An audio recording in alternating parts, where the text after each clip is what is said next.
કોઈપણ દીકરીઓ સાથે દુષ્કર્મ કરતા પહેલા આ વિડીયો જોઈ લેજો. ગુજરાત પોલીસ ફૂલ સર્વિસ કરતા ખચકાશે નહીં. વડોદરા ચકચારી ભાયલી ગેંગરેપના ગુનેગારને ગુજરાત પોલીસે 48 કલાકમાં જ ઉત્તર પ્રદેશથી દબોચી લીધા હતા. ભાયલીમાં માસૂમ સગીરા પર ગેંગરેપ કરનાર આરોપી વિધર્મી હોવાનું સામે આવ્યું છે. આજે પોલીસ આરોપીઓને તમામ સયાજી હોસ્પિટલ ખાતે મેડિકલ તપાસ માટે લઈ આવી હતી, જ્યાં આરોપી ચાલી શકે તેવી સ્થિતિમાં ન હતા, એટલે નરાધમો સ્ટ્રેચર અથવા તો ઉચકીને મેડિકલ તપાસ માટે લઈ જવા પડ્યા હતા. ભાયલી ગેંગરેપ પછી વડોદરાના લોકોમાં ભારે આક્રોશ છે. સાથે પોલીસ પણ આવા દુષ્કર્મીઓને દાખલો બેસાડે તેવી સજા કરે તેવી પણ લોકો માંગ કરી રહ્યા છે.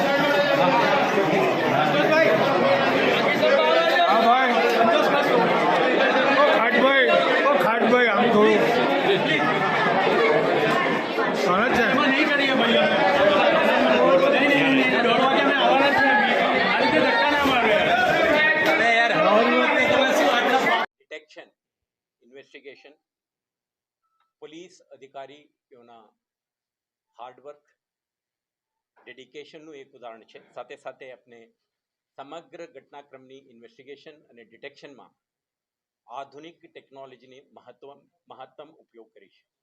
CDR, tower data analysis, forensic વિશ્લેષણ, CCTV ફૂટેજની સ્માર્ટ એનાલિસિસ માટે જુદા જુદા ટૂલ્સની ઉપયોગ આપણા ટીમે સારી રીતે કરી છે.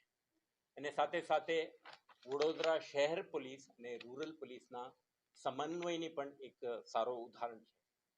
કેટલાક વખતે લેક ઓફ કોર્ડિનેશનના લીધે પણ કેટલાક સમસ્યાઓ ઉદ્ભવિત થતા હોય છે, પરંતુ આ કિસ્સામાં શહેર પોલીસના ક્રાઇમ બ્રાન્ચ, રૂરલ પોલીસના અધિકારીઓની ટીમ સતત સંપર્કમાં રહી ઇન્ફોર્મેશન એક્સચેન્જ, ટીમ્સની પિરિયોડિક રિવ્યૂ, અને આના કારણે આજે આપણા કેસને ઉકેલ લાવવામાં આપણે સફળ થયા છે. તો આપણે કહેવા માંગીએ છીએ, ગુજરાત પોલીસ, વડોદરા શહેર પોલીસ અને ગ્રામ્ય police we are committed to safety and security of women. આ એક સેન્સેશનલ બનાવ જે બની છે નવરાત્રિના પવિત્ર તહેવાર દરમિયાન, અને ઉકેલ લાવવા માટે આપણે તમામ રિસોર્સિસ, પ્રયાસો, આપણા અધિકારીઓના એક્સપર્ટાઇઝ અને ટેકનોલોજીના માધ્યમથી આજે આપણે આરોપી સુધી પહોંચવામાં આપણે સફળ થયા છીએ.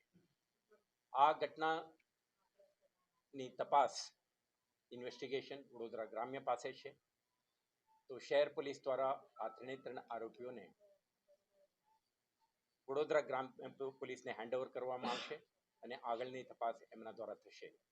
અને અન્ય બે ઇસમો જે સૈફ અલી વંજારા અને અજમલ સત્તાર વંજારા, આ પણ જે તે બનાવ વખતે સ્થળ ઉપર હાજર હતા.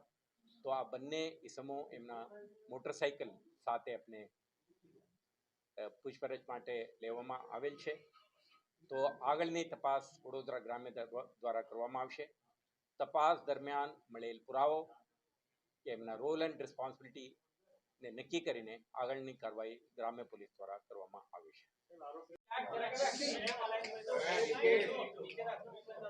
જે રીતે માન્ય પોલીસ કમિશનર શ્રી વડોદરા એ આપના સમક્ષ વાત કરી છે કે જે બનાવ 4 તારીખના રોજ બનેલ હતો, એના અનુસંધાને વડોદરા ગ્રામ્ય જિલ્લાના તાલુકા પોલીસ સ્ટેશનમાં ગુના દાખલ થયા. એ પછી કયા પ્રકારના અને કયા પ્રયાસોથી આપણે આ ગુનાના ઉકેલ અને આરોપી સુધી પહોંચી શક્યા છે, એ આપને બધાને સાબે બ્રીફ કર્યા છે.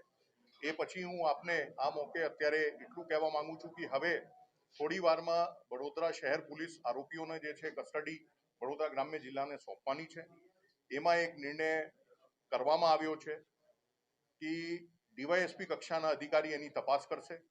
એને એક સ્પેશિયલ એસઆઈટીની રચના એસપી શ્રીના અધ્યક્ષ સ્થાને કરવામાં આવશે. ડેલી એની મોનિટરિંગ કરવામાં આવશે.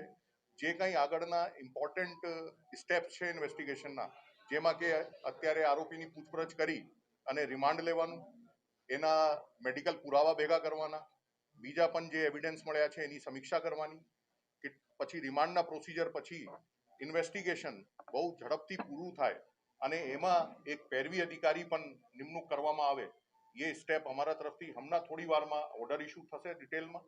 એ ટીમમાં જિલ્લાના જે સારામાં સારા તપાસ કરનાર અધિકારી અને કર્મચારીઓ છે એના સમાવેશ કરવામાં આવશે. એસપી દ્વારા day to day any monitoring કરવામાં આવશે અને જે પ્રશ્ન આપ શ્રી પૂછો છો એના અમારી તૈયારી છે કે જેટલા વહેલામાં વહેલા આપણે કમ્પ્લીટ એવિડન્સની સાથે ચાર્જશીટ કરી શકીએ એ અમારી તૈયારી છે.